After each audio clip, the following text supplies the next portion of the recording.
And now it is Mr. Vézina's turn for 10 minutes. Yes, good evening, Mr. Chair, distinguished members of the Special Committee on Electoral Reform.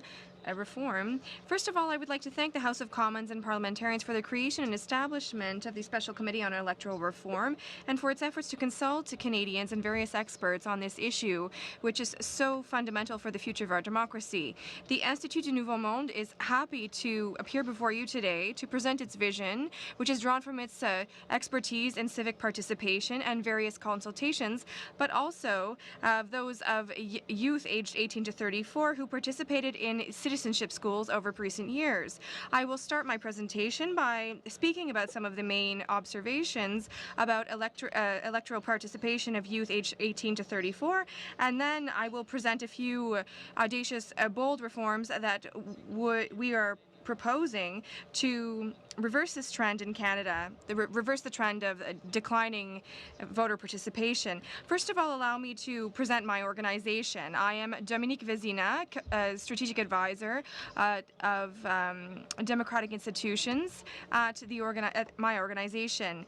Our organization was founded in 2003. It is an independent organization, nonpartisan, and it works mainly in Quebec, and its mandate is to increase civic participation in democracy.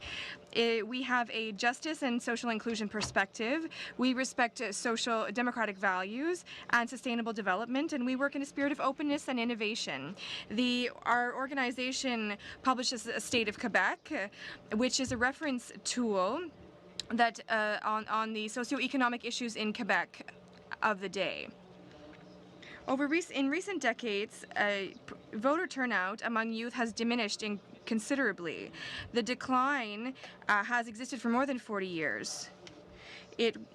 We went from 70% in the 1960s to nearly 30% in 2004. We believe it is important to ask why this is happening and to act on it, to reverse the trend. Even more concerning, the decrease in the participation of a new cohort of voters called upon to vote on for the first time indicates a real problem and a rupture with youth that we are calling generational suicide. The literature we consulted and summarized in our brief provides information on determinants of youth voter turnout and lack of it, but some would say that it is crucial that we gain further insight into the phenomenon by conducting a Canada-wide survey as well as quantitative and qualitative studies of each election. That being said, all available data points in the same direction. One of the most promising approaches to truly reversing the decline in young voter turnout is to increase initial voter turnout. That is why we would like to develop a strategy for this. We believe that this reform must be accompanied by an overall strategy for reversing the trend from adolescence. The main group targeted should be those 16 to 21, those who are just about to vote for the first time. And that is why civic education programs in high schools, at the college level, and in university have an important place in the strategy that we are proposing. Before presenting this strategy, let's do a summary of the main observations from the literature we consulted. Some sociographic characteristics, including age, level of education, and place of birth, have a certain effect on the decision to vote among the 18 to 34 age group, and three factors have a determining influence. The right to vote, seeing the right to vote as a responsibility, being interested in politics, and being informed on the subject. The key factors cited by young people as keeping them from voting are not the direct opposites of those motivating them to go to the polls. The main reasons for 18 to 34-year-olds not voting is a lack of interest in politics and a lack of time. The third reason for not voting depends on the age range.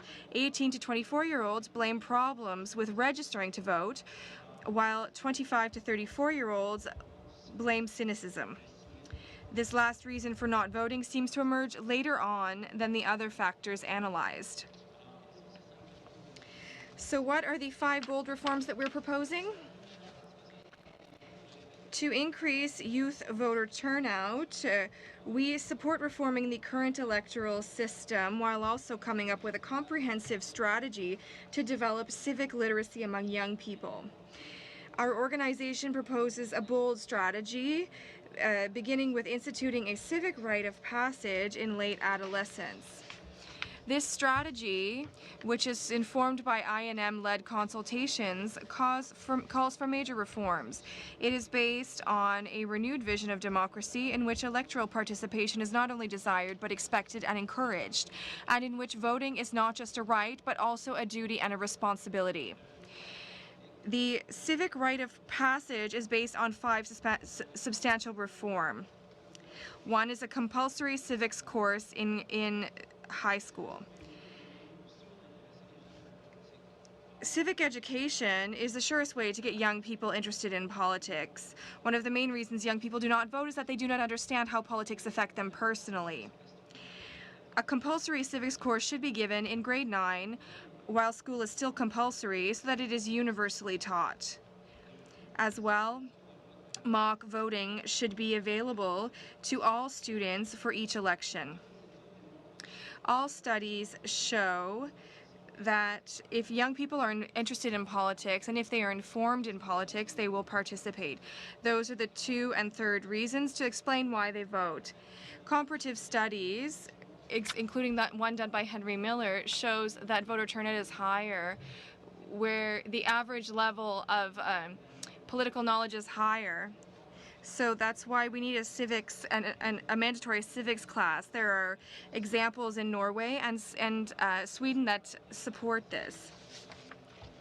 In both cases, participation reaches nearly 80%, 85%. The right to vote at 16. Lowering the voting age to 16 is then warranted. Young people will have just received civics education, preparing them to vote in an informed manner. They are motivated and supported. It is at this time that we propose introducing the civic rite of passage. While they are still in school, all 16-year-olds would vote together for the first time in a supportive institutional setting at school.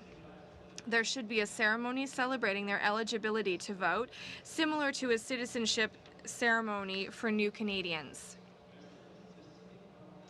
A voluntary civic service for 16 to 24-year-olds. It has been shown that engagement and participation encourage further engagement and participation. Civic engagement also leads to voter turnout. One way to encourage youth engagement and participation once they leave high school is to give them the option to serve their community through voluntary civic service. Number 4, compulsory voting with the option of casting a blank ballot. To emphasize the fact that voting is not only a right but also a duty, we believe that consideration should be given to compulsory voting, which exists in some 30 countries, including Australia and Belgium, countries comparable to ours. Compulsory voting should allow for voluntary abstentions through what is called casting a blank ballot, allowing a voter to register a rejection of all the parties if none of them is appealing. Compulsory voting would also force all parties to appeal not only to their base but to all voters, including young people. Finally, a semi-proportional voting system. Research shows that one reason young people do not vote is that they feel their vote does not matter. The composition of Parliament does not reflect the real diversity of voters. Introducing a new voting system that includes a proportional aspect would give voters the sense that their vote matters. Finally, we believe that the youth vote is a determining factor for the future of our democracy, and we hope that the recommendations formulated by the committee will be made on the basis of a more representative electoral system, but also a better ability to educate and mobilize youth in exercising their civic rights. Increasing participation of youth in democratic life should be a national priority. Thank you.